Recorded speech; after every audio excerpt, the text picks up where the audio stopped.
You know, Dexter really needs a good name for this thing. I mean, what kind of name could really describe Dexter in a few words? Their early work was a little too new wave for my taste. But when sports came out in '83, I think they really came into their own. Well, I mean, you could say he's the American Psycho.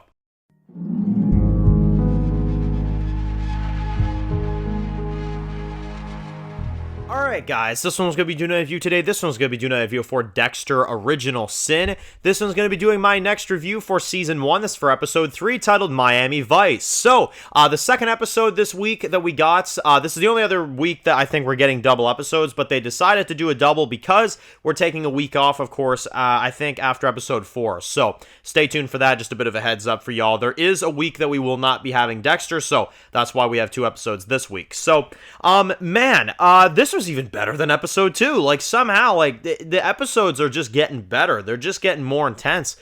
This episode was...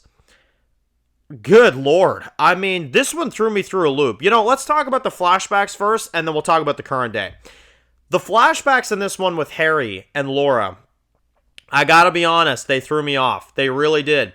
When I saw the shipyard in this one, and I saw her being led there, of course, because she's doing all these jobs for Harry, you know, obviously, because now he saved her and he got her out of there, so now she's got to do all these jobs for him, and he was leading her out to this shipyard, and the second I saw the shipyard, I was like, are we about to see this fucking brutal-ass death right now? Like, I was seriously convinced that that's what we were seeing.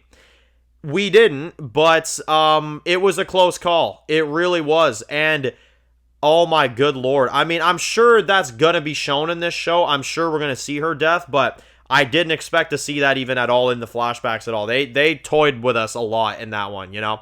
Now, we've also got whoever this killer is, which we still don't know exactly who it is. It's a mystery right now. It appears like they just killed this young boy in this cell, which... dear God. You heard the screams, you heard everything, and then you saw what happened to the kid's finger on top of all that. You see Dexter later on, he finds it.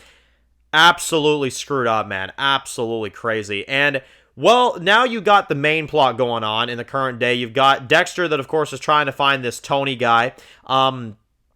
Trying to get as much information of him as he can. We've got the Dexter theme that's playing as he sneaks in the guy's house. Very well done on their end there. And I thought it was cool because, like, we get to see him kind of investigating, trying to kind of, you know, find out any information he can about this guy. He even takes money from him and stuff like that, which, you know, I gotta say, he played a risky one here. When he didn't have the guy's money, he literally almost got shot in the frickin' head. And you've got friggin' Harry that finds out about this later, and he's like, you could have died. Like, you're doing this recklessly. Like, you can kind of still tell we're in that, like, stage of Dexter where we're not really, like, to that experienced level yet, you know? Although, I will say, I was pretty blown away by the time that he ended up catching him finally, and... we got to see Dexter wrap him and shrink wrap him, of course, in this, like, massive, like, stadium and stuff.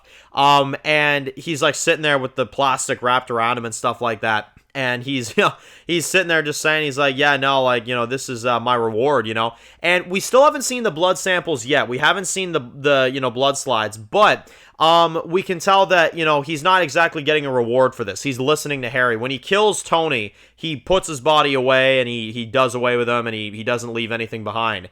Unfortunately, though, we see the hand come up from the river, and I'm sure that's going to come raining down at some point here. So, yeah, very insane to see. Really good kill, too, from Dexter. That was a dope kill. And really, really well done. I was on the edge of my seat with that one. So, he's so good. Like, when you hear Michael C. Hall narrating what he was doing as a young kid and you're seeing him do these things, it's like, this actor is perfect. He's so perfect. The only thing I'd like to point out is that he does give me, like, Jack Quaid vibes, Huey from The Boys. I don't know why. Anybody that's seen that show, you'll probably know what I mean. He, like, looks like him. He looks like a cross between him and Michael C. Hall. I don't know what it is.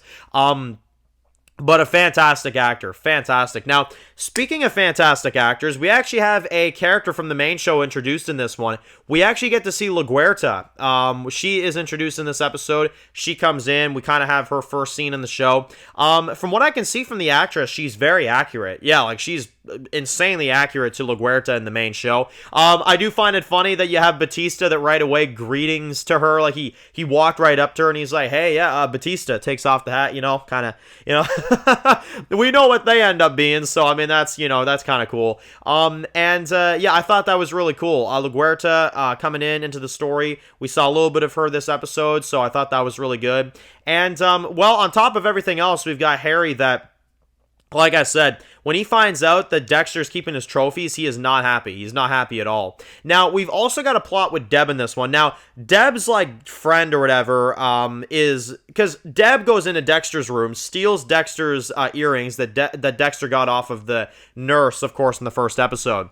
And she gives it to her best friend. Well, her best friend notices Dexter kind of staring at her. She thinks that Dexter's flirting with her, but in reality, he's like, where the fuck did you get those earrings? You know what I'm saying? So...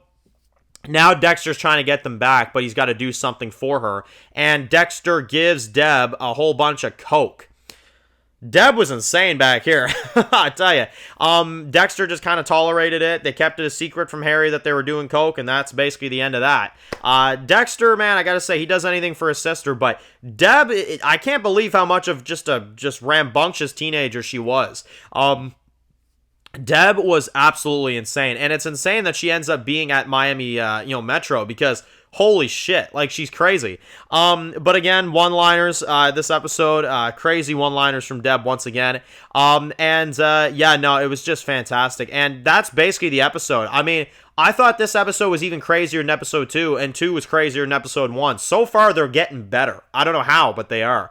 This season's on fire. I'm going to give this a perfect 10 out of 10. 10 out of 10 for both episodes, but this one in particular, like, just insane. Absolutely great episodes of Dexter. Really enjoyed this double release. And it really allows you to properly get into the characters now, which I really enjoy. So let me know your thoughts. What do you think of Dexter Original Sin, the double release, episodes 2 and 3? And which one was your favorite out of the two? And let me know. If you're new to the channel and you enjoy videos like this, make sure to click subscribe so you don't miss any of the videos for Dexter. Make sure to follow me on Dan's Views Official on Instagram, guys. And of course, I'll see you guys really soon for more videos for Dexter Original Sin. Enjoy the rest of your day, guys, and peace out.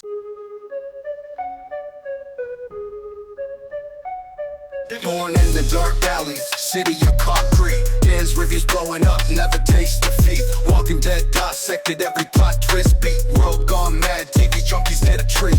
Typing up scripts, marathon through the night. His opinions hit harder than a street fight scene. Every episode, brain sharper than a knife. He's the beacon of critique, shedding TV light.